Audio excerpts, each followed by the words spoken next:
tendó d'Aquil·les és un tendó molt gruixut que hi ha al turmell, que uneix els bessons i el sòleo amb el calcani i que es lesiona freqüentment. Sobretot hi ha dos tipus de lesió que veiem en el futbol, que és la ruptura i la tendinitis, que és la inflamació.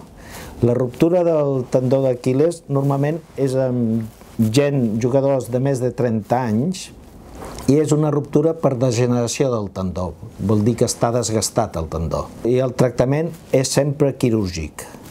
Després d'operat sempre s'ha de calcular per tornar-se a reincorporar a la pràctica esportiva uns 6 mesos. La tendinitis és una inflamació del tendó. És el tendó que s'ha inflamat i fa com un osso, i és molt dolorós. Es pot tractar amb rehabilitació, fisioteràpia, antiinflamatoris, una cunya a la sabata. A vegades no milloren i també s'ha de procedir a un tractament quirúrgic. El que fem és el que se'n diu un peinatge, és un pentinat del tendó per fer-lo sangrar i que es refagi.